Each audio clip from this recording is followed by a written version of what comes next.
우리나라 말로 이렇게 번역된 책 중에서 그 발간 당시에 이제 많은 인기가 있어가지고 300만 부 이상의 많은 책이 팔린 그 책 중에서 마시멜로 이야기라는 책이 있습니다. 이 마시멜로는 아이들이 좋아하는 달짝지근한 음식인데요. 우리 다 아시는 초코파이 보면은 중간에 하얀 거 있잖아요. 그게 바로 마시멜로입니다. 이 마시멜로 이야기는 약 40년 전 미국 스탠퍼드 대학교에서 있었던 한 실험에 대한 이야기가 나오는데요. 이 실험에서 연구자들은 어린아이들을 한 명씩 방 안에 남겨두면서 이 마시멜로를 주면서 너희들이 이것을 15분만 먹지 않고 참고 있으면 내가 15분 후에 하나 더 줄게 라고 이야기를 했습니다.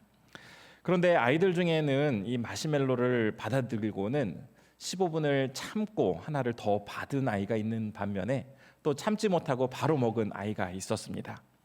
그런데 중요한 연구 결과는 이제 세월이 흐르고 나서 14년 후에 그때 실험에 참여했던 그 아이들을 대상으로 해서 조사를 해봤더니 15분간 참았던 아이들, 당장 먹지 않은 아이들이 당장 먹었던 아이들보다 훨씬 더 일이 잘 되고 잘 풀리고 성공했다라는 그런 이야기입니다.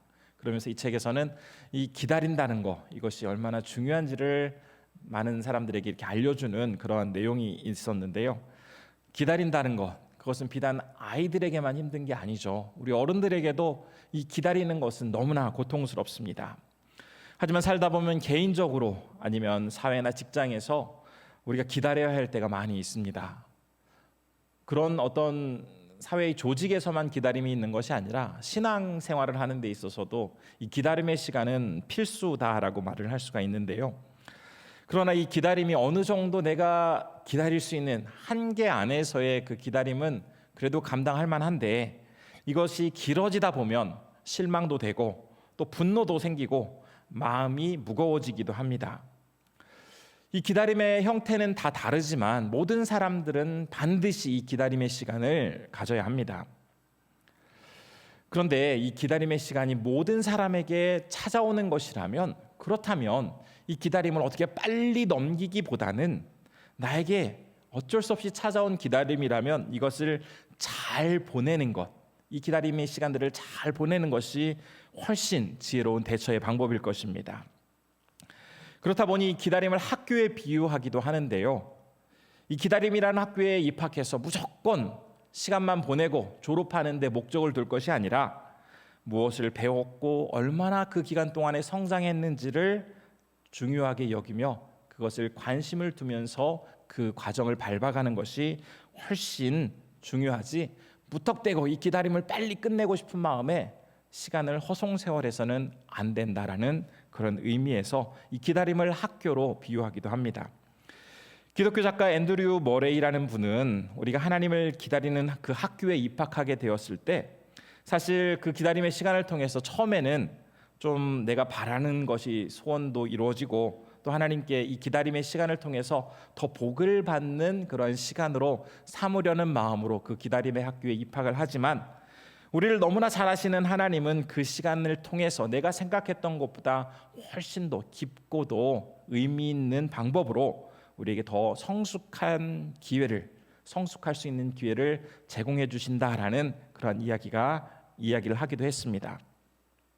이 기다림의 시간, 신구약 성경 가운데도 보면 이 기다림이 참 그 사람에게 있어서는 큰 연단의 과정이었고 이 기다림의 시간을 통해서 인생이 크게 변화되는 그러한 모습들을 우리가 많이 사람들의 삶 속에서 보게 되는데요. 그 어떤 개인의 모습뿐만 아니라 이 구약 시대를 살아가던 많은 성도들이 장차 오실 그리스도 예수님을 그렇게 기다리면서 살아왔고 이제 신약 시대를 살아가는 우리들, 예수님께서 하늘로 올라가신 이후에 다시 오실 그 재림의 때를 기다리며 살아가고 있습니다. 그렇다 보니 이 그리스도인들에게 있어서 기다림은 정말 필수적인 것이고 결코 뗄 수 없는 것입니다. 조금 전에 함께 읽은 이사야 49장 14절에서 16절, 이것은 우리가 인생 가운데 이 기다림의 시간을 맞이하게 될 때 어떻게 이 기다림의 시간을 잘 보낼 수 있는지 우리에게 지혜를 주는 그러한 말씀입니다. 그래서 이 시간 기다림의 시간을 잘 보내기 위해서 어떻게 해야 하는지 이 말씀을 중심으로 해서 우리가 한번 세 가지를 살펴보려고 합니다. 첫 번째로 기다림의 시간을 잘 보내기 위해서 가장 먼저 필요한 것, 그것은 현실보다 하나님의 약속에 집중하라입니다.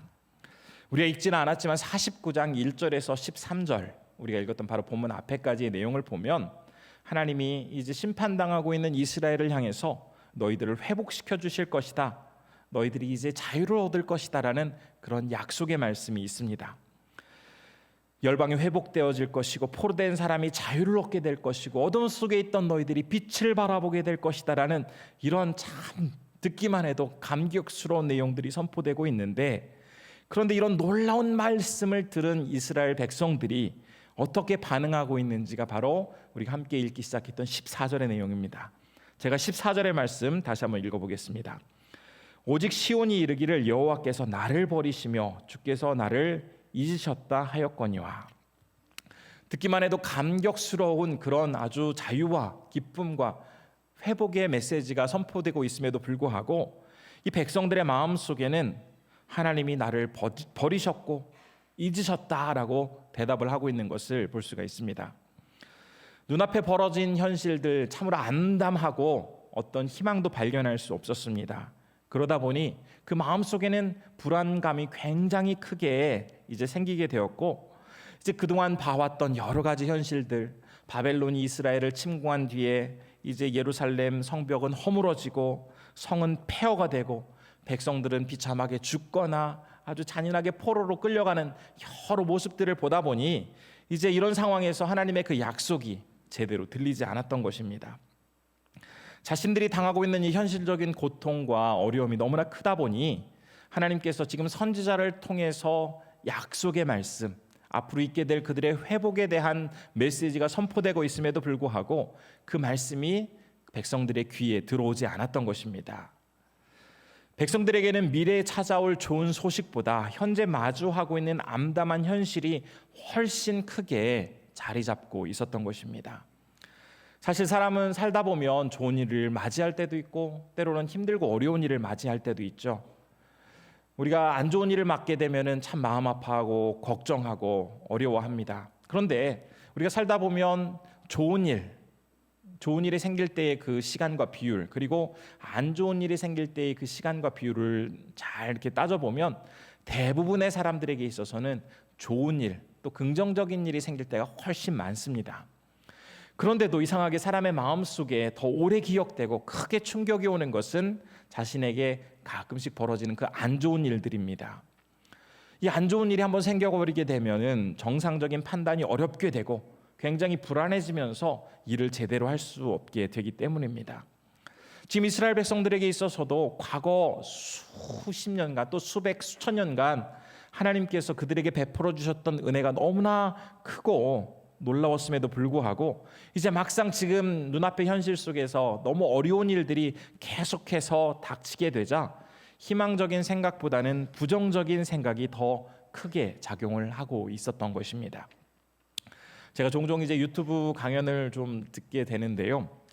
그 이야기 중에서 한 삶의 명언을 들었던 적이 있습니다. 사람들이 흔히 하는 착각 중에서 무슨 일이 잘 되고 또 괜찮아지는 상황이 되면 계속해서 그 일이 잘 될 것 같고 자기는 성공할 것 같지만 반드시 그렇지 않을 때가 찾아온다라는 이야기고, 반대로 어떤 일이 안 되고 계속 어렵게 될 때 사람들은 계속 그 일들이 자신에게 끊임없이 찾아올 것 같지만 언젠가는 반드시 그 상황이 마무리되고 다시 회복될 때가 있다라는 이야기였습니다. 저는 그 이야기를 들으면서 참 삶의 진리구나라는 생각을 해보았는데요. 맞습니다. 힘든 일이 생기더라도 언제까지나 그 힘든 일이 계속되지는 않습니다. 분명히 마무리될 때가 찾아옴에도 불구하고 지금 이스라엘 백성들에게는 이 힘든 일들이 계속해서 자신들에게 찾아오다 보니 마치 이제 나는 이렇게 끝장이구나, 하나님이 나를 이렇게 버리시는구나 라는 생각에 어떤 희망도 갖고 있지 못했던 것입니다. 하나님의 존재에 대해서 부정하고 있지는 않았지만 자신들을 더 이상 돌봐주지 않는 그 하나님에 대한 그런 기대가 다 사라지게 되었고 그들의 마음속에는 절망만이 크게 자리하고 있었습니다. 그러나 우리가 시편을 읽다 보면 그 많은 시인들이 처음에는 이 절망과 답답함 그리고 슬픔 속에서 하나님 앞에 나아가지만 그 기도 과정에서 놀랍게 그 마음이 회복되어서 나중에는 그 절규와 울부짖음이 주님에 대한 찬양과 기쁨과 감사로 바뀌는 그런 내용들을 많이 보지 않았습니까? 이처럼 하나님은 특별히 상처받고 낙심한 사람들의 기도를 절대로 그냥 흘려보내지 않으십니다. 그렇기 때문에 지금 이스라엘 백성들이 하나님의 약속 뒤에 고백하고 있는 이 14절의 말씀, 하나님이 나를 버리셨다, 나를 잊으셨다, 이것은 절대 사실이 될 수 없는 것입니다. 단지 자신의 기분이 그런 것이고 자신의 생각일 뿐인 것입니다. 사람들이 자신에게 닥친 이 어려움의 시간에 하나님의 약속을 기억하지 못하면 굉장히 불안해지게 되고, 이제 그 불안이 심해지다 보면 그것을 어떻게 해서라도 좀 극복해 보고자 하는 그런 방법을 나름 찾게 되는데, 많은 사람들이 그런 불안해진 그 자신의 마음을 감추기 위해서 얼굴에 가면을 쓰는 것을 보게 됩니다. 굉장히 지금은 마음속으로는 죽겠는데 참 이러다가는 내가 제대로 못 살 것 같은 그런 환경임에도 불구하고 이 웃음의 가면을 딱 쓰고는 사람들 앞에서는 난 별일 없는 척, 나는 그래도 잘 살고 있는 척 하는 사람들의 모습들이 참 많죠. 특별히 그리스도인들 중에서도 이 많은 사람들이 여전히 마음속에는 큰 어려움이 있고 참 지금 해결되지 않은 그런 문제가 있음에도 불구하고 그 어려움 속에서 이 가면을 쓰고는 살아가는 사람들이 많이 있습니다. 지도자들, 직분자들 속에서도 그런 경우를 많이 보게 되는데요. 속으로는 많이 아파하고 있으면서도 겉으로는 아무렇지도 않은 척 가면을 쓰는 사람들이 참 많이 있습니다. 그렇게 가면을 써서는 이 오랜 기다림의 시간들을 이겨낼 수 없습니다. 힘들고 어려운 상황 속에서 하나님 앞에서까지 안 그런 척, 지금 당장은 하나님의 도움이 없어도 내가 그래도 어떻게 해보겠다라는 그런 오기로 그렇게 나아가서는 그 답을 찾을 수 없게 되는 것입니다. 우리가 참으로 힘들고 어려운 극단적인 상황을 맞이하게 될 때, 이 기다림의 시간이 너무 길어져서 이제 답답하고 힘들고 이제 이것을 다 놓아버리고 싶은 그런 상황, 지금 14절에서 하나님이 나를 버리셨다, 나를 잊으셨다라고 이 고백이 될 것 같은 그런 상황 속에서도 끝까지 굽히지 않고 자기의 자존심을 내세우면서 하나님 앞에 솔직하게 나아가지 못하는 모습들이 있다면, 이 시간 우리가 다시 한번 하나님의 그 약속을 믿고 그 약속을 바라보며 정직하게 우리가 그 앞에 설 수 있도록 해야 할 것입니다. 삶 속에서 많은 어려움과 힘든 시간들이 있었지만 그 현실을 바라보지 않고 믿음으로 그 약속을 붙들며 솔직하게 나아갔던 한 대표적인 사람의 이야기가 고린도후서에 나옵니다. 고린도후서 1장 8절과 9절의 말씀인데요. 제가 한번 그 말씀 읽어드리도록 하겠습니다. 형제들아, 우리가 아시아에서 당한 환난을 너희가 모르기를 원하지 아니하노니 힘에 겹도록 심한 고난을 당하여 살 소망까지 끊어지고 우리는 우리 자신이 사형 선고를 받은 줄 알았으니 이는 우리로 자기를 의지하지 말고 오직 죽은 자를 다시 살리시는 하나님만 의지하게 하심이라. 아멘. 지금 이 말씀을 보면 사도 바울이 아시아 지역에서 사역을 할 때 얼마나 힘들고 어려웠는지, 살 소망까지 끊어지고 마치 사형 선고를 받은 것 같았다라고 이야기를 전하고 있습니다. 걷기도 힘들고 제대로 서 있기도 힘들고 아마 먹기도 힘들었을 것입니다. 그런 상태에서 죽은 자를 다시 살리시는 그 하나님을 바라보면서 비참한 그 현실에 눈을 돌리는 것이 아니라 하나님의 약속을 꼭 붙들고는 그 약속을 의지하면서 다시 자신이 그 시간들을 견뎌낼 수 있었다라는 바울의 고백입니다. 때로는 우리의 인생 속에서도 고난이 찾아오게 될 때 내가 하나님의 관심에서 벗어난 것 같고 하나님이 돌봐주지 않는 것에 의해서 버림받은 그런 존재처럼 여겨질 때가 있지만 그것은 모두 자기의 생각입니다. 하나님은 우리의 기도를 분명히 집중해서 듣고 계시고 우리의 행동을 아주 선명하게 바라보고 계십니다. 그렇기 때문에 내가 힘들고 어려울 때 정직하게 그 하나님의 약속을 붙들고 그분 앞에 서게 될 때에 우리의 심령을 온전히 주님 앞에 드릴 수가 있게 되고, 아무리 힘들고 어려운 현실이 나에게 찾아온다 할지라도 그 시간들을 굳건하게 인내하며 우리는 그 길을 걸어갈 수 있게 되는 것입니다. 두 번째로, 건강한 기다림의 시간들을 위해서 우리에게 필요한 것이 있다면 그것은 겸손히 기다려야 한다는 것입니다. 이스라엘 백성들의 입장에서 지금 고국이 폐허로 변해버렸습니다. 동족들이 포로로 끌려가거나 죽는 모습을 보게 되었을 때 그 마음속에 어떤 생각이 들었을까요? 참으로 현실적으로 큰 비참함을 백성들이 느꼈을 것입니다.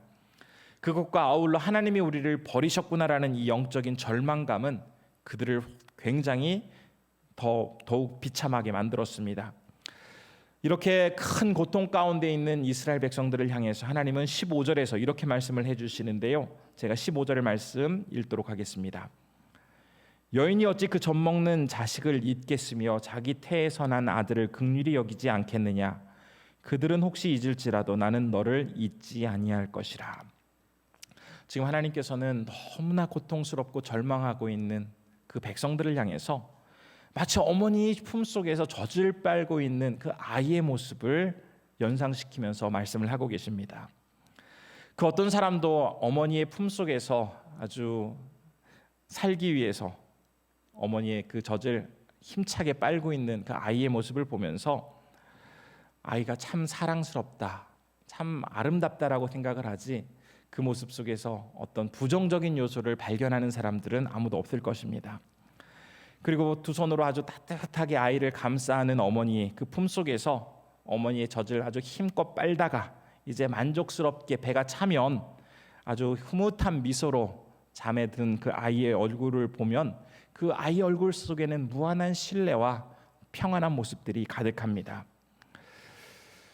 그 어머니도 이 아이가 자기의 품속에서 이렇게 평안하게 잠을 자고 있는데 그 아이를 가슴에 안은 채 자기 할 일을 한다거나 아니면 아이가 어떻게 되든 상관없이 바쁘게 이곳저곳을 돌아다니는 그런 어머니는 없을 겁니다. 하나님께서 지금 절망 가운데 있는 이스라엘 백성들을 향해서 엄마의 품속에서 젖을 먹고 있는 이 아이를 떠올리게 하시면서 너희들과 나 사이의 관계가 바로 이런 관계 아니니라고 이야기를 하고 계시는 것입니다. 무한한 사랑과 관심으로 그 백성을 돌보고 계시는 그 하나님의 마음, 너희들 이 마음을 잊어서는 안 돼라고 하시면서 지금 계속해서 그들에게 따뜻한 하나님의 마음을 전해주고 계시는데요, 우리가 특별히 이 기다림의 시간 속에서 내 힘으로 무엇인가를 해보려고 한다거나 아니면은 특별히 하나님의 도움 없이도 얼마든지 내가 다 할 수 있다라는 그러한 교만한 모습이 아닌, 마치 지금 어머니의 품속에서 온전히 어머니를 의지하고 있는 이 아이의 모습처럼 겸손히 하나님을 의지하게 될 때 우리는 더욱더 그 기다림의 시간을 복된 시간으로 보낼 수가 있게 됩니다. 사실 너무나 긴 이 기다림의 시간 속에서 뭐가 분명하게 보이지도 않고 잡히지도 않고, 그러다 보면 자꾸 부정적인 생각이 나타나게 되고 사실과 다른 그러한 생각을 가질 때가 많이 있습니다. 제가 예전에 한 목사님의 설교를 듣다가 굉장히 나도 저런 경우가 있었는데라고 그런 공감이 되는 그런 부분이 있었는데요. 이 목사님께서 이제 사역하시는 교회 한 여자 성도님을 이제 함께 만나서 이야기를 하다가 그런 이야기를 들으셨다고 해요. 이 여자 성도님이 고관절 수술을 하고 이제 퇴원을 해서 집에 있는데 갑자기 이 심한 통증이 생겨서 급하게 병원을 찾아가셨다고 합니다. 그런데 공교롭게도 자신을 수술을 해줬던 그 주치의가 이제 여름 휴가를 떠나서 이제 돌아오지 않은 그런 상황이었다고 해요. 사실 원래 같았으면, 계획 같았으면 휴가를 마치고 돌아와서 이제 진료를 했어야 되는데 참 안타깝게도 이 휴가 기간을 연장하면서 그 연장하는 바람에 주치의가 없어서 치료를 못 받게 된 겁니다. 다른 때 같았으면 그런 생각이 안 들었을 텐데 이 수술하고 나서 이 몸이 굉장히 아프고 어렵다 보니 이 성도님의 머릿속에는 내가 이렇게 아파 죽겠는데 이 의사 선생님은 한가하게 그 바닷가에서 휴가를 보내면서 그것도 부족해서 더 연장해서 휴가를 보낸단 말이야 하면서 혼자 속으로 굉장히 화를 품게 되었다고 합니다. 선생님이 안 계셨지만 급한 대로 다른 의사의 도움을 받아서 이제 치료를 받고 집에 돌아와서 있다가 나중에 이제 다시 병원에 가서 그 주치의 선생님을 만나게 되었을 때 선생님 휴가가 좋으셨나요? 라고 이렇게 물었다고 합니다. 사실 겉으로는 그렇게 묻고 있지만 속으로는 나는 아파서 죽을 뻔했는데 그렇게 혼자 멋진 바다에서 지내다 오시니 참 좋던가요? 라는 그런 의미로 물었던 것입니다. 그런데 이 질문을 들은 의사 선생님이 웃으면서 그럼요, 얼마나 제가 행복하고 좋은 시간을 보내다 왔는지 모르겠습니다 라고 이야기를 하자 이 여자 성도님은 더 분노가 치밀어 오랐다고 합니다. 그런데 이 선생님은 곧 이어서 이번 휴가 기간에 제가 아프리카에 의료봉사를 갔는데 그 지역이 워낙 열악하다 보니 원래 이 휴가 기간 동안에 진료를 다 할 수 없어서 기간을 연장해서 제가 다 그 지역에 있는 사람들을 치료해주고 돌아왔는데 너무 기분이 좋고 행복합니다라는 이야기를 했다는 것입니다. 이 이야기를 들은 여자 성도님은 지금까지 자기가 성급하게 함부로 판단해서 의사 선생님을 오해하면서 속상해하고 혼자 속으로 분노가 하고 했던 그런 모습들이 너무나 부끄러웠다라는 그러한 고백의 내용이었는데요. 우리도 살다 보면 힘들다 보면 어렵다 보면 지금 제가 말씀드렸던 이 성도님처럼 참으로 웃지 못할 그러한 오해를 할 때가 참 많이 있지 않습니까? 모든 상황을 다 알지 못하면서도 마치 내가 다 알고 있는 것처럼 함부로 판단하고 추정하고 모든 것들이 사실인 것처럼 말할 때가 있습니다. 자기가 다 알고 있는 것처럼 이야기하는 이 태도 참 조심해야 할 부분입니다. 그런데 기다림의 시간이 길어지다 보면 제가 조금 전 말씀드렸던 이 성도님처럼 모든 상황을 자기중심적으로 해석하고 판단해버리는 그런 우를 범할 때가 참 많습니다. 대표적으로 우리가 하고 있는 그러한 잘못된 판단 중에 하나가 뭡니까? 아까 제가 말씀드렸듯이 하나님이 나를 돌보지 않으시는 거야. 하나님이 나를 버리셨을 거야. 하나님이 내 기도를 들으시지 않는 거야. 분명히 하나님은 우리가 15절의 말씀에서도 보았듯이 어머니가 그 아이를 품에 안고 고이 귀하게 여기듯 우리를 사랑으로 감싸 안아주고 계신데도 불구하고 하나님이 나를 돌봐주시지 않는다고 혼자 오해하고 혼자 슬퍼하고 혼자 고민하는 우리의 모습을 보일 때가 참 많지 않습니까? 지금 하나님은 그 기다림의 순간에 하나님이 자신을 사랑하지 않는다고 생각하는 그 사람들에게 인간이 느낄 수 있는 가장 숭고하고 아름다운 사랑의 감정을 이야기하면서 내가 너희들을 얼마나 사랑하고 있는지 너희들은 꼭 기억해라라고 하시면서 이 말씀을 전해주고 계시는 것입니다. 사실 어머니가 그 아이에게 모든 것들을 다 맞춰가면서 젖을 먹이는 이유는 무엇입니까? 그 아이가 어머니에게 흡족한 어떤 행동을 했기에 그 행동의 결과로 아이에게 무한한 사랑을 보내주고 있는 것일까요? 아니죠. 그 아이가 바로 자신이 낳은 아이이기에 모든 정성을 바쳐 그 아이에게 사랑을 쏟아주는 것입니다. 바로 우리 하나님 역시 우리가 그분의 자녀이기에 내가 무엇을 해서가 아니라 내가 잘나서가 아니라 그분의 자녀이기에 우리에게 그 모든 사랑과 하나님께서 베풀어 주시는 은혜를 아낌없이 허락해 주는 것입니다.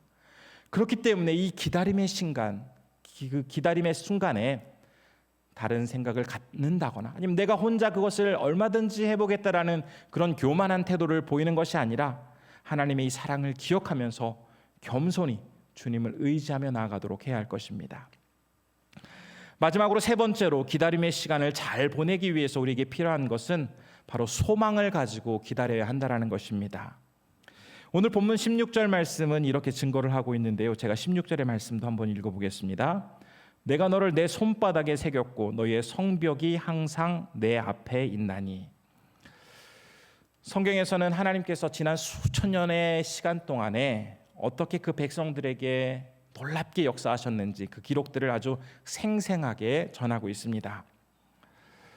우리는 그럼에도 불구하고 살다 보면 어떤 사람, 제도, 정부 아니면은 어떤 내가 있는 공동체를 참 의지하면서 그곳에 소망을 두었던 그런 적이 한 번쯤은 있을 겁니다. 그러나 사람은 온전하지 못하다 보니 아무리 목회자라 할지라도 아니면 교회에서 중직을 맡은 분이라 할지라도 그분에게 어떤 소망을 걸다 보면 그것이 결국 실망으로 바뀌는 경우가 굉장히 많습니다. 그렇기 때문에 사람들은 그가 아무리 온전해 보이고 참 많은 것들을 갖추온 사람이라 할지라도 그 사람에게 소망을 두어서는 안 됩니다. 우리가 소망을 두어야 할 분, 그분이 누구이신지 바로 이 16절의 말씀이 전해주고 있는데요. 이 16절의 말씀 속에서 전반부에 내가 너를 내 손바닥에 새겼다라는 그런 말씀이 있습니다. 이것은 이제 고대 사회에 이 종이 주인을 기억하기 위해서 자신의 손바닥에 주인의 이름을 새겼다고 합니다. 이 이름을 새기는 행동은 내가 이 주인에게 속했다라는 이 영속성이라는 특징 한 가지와 나와 주인은 굉장히 친밀한 관계 속에 있다라는 이 친밀감을 보여주는 그런 표시였다고 하는데요. 지금 말씀 속에서 하나님이 당신의 손바닥에 우리의 존재, 다른 말로 하면 우리의 이름을 새기시겠다라고 전하고 계십니다. 지금 이 말씀을 보면 사람들에게 명령해서 너희들 손바닥에 내 이름을 새겨라고 하시는 것이 아니라 당신의 손바닥에 우리를 새겨주시겠다라는 이러한 말씀인 것입니다. 이 말씀을 통해서 내가 너희들과 영원한 관계 속에 있다는 사실, 그리고 내가 너희들과 친밀한 관계 속에 있다는 사실을 너희들은 꼭 잊지 말라라는 것을 증거하고 계시는 것입니다. 우리의 마음속에 우울한 감정이 들거나 주님에 대한 의심, 서운한 생각이 자리하고 있다면 우리는 한번 하나님 앞에 나아가서 정직하게 물어보아야 하겠습니다. 우리를 그분의 손바닥에 새기시고 언제나 기억하겠다고 하신 하나님, 그 하나님 저 기억하시죠?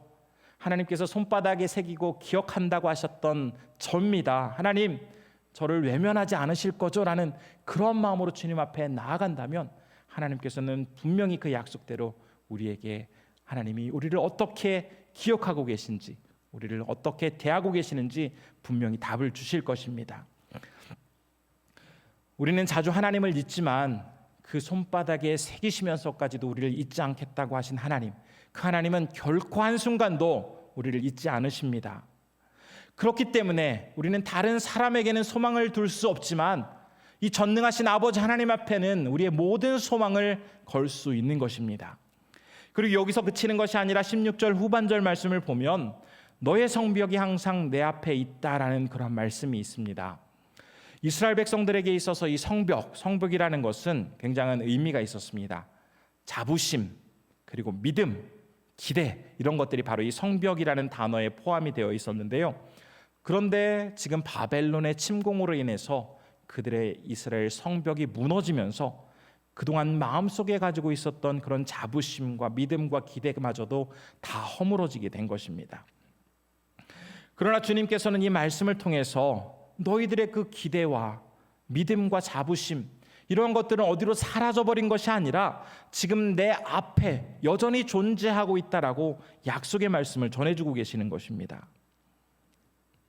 하나님께서는 실제로 이 말씀을 이루시기 위해서 당신의 아들을 이 땅에 보내주셔서 모든 죄값을 치르도록 하심으로써 우리를 다시 회복시켜 주셔서 우리의 기대와 자랑과 소망을 온전히 회복시켜 주시지 않으셨습니까?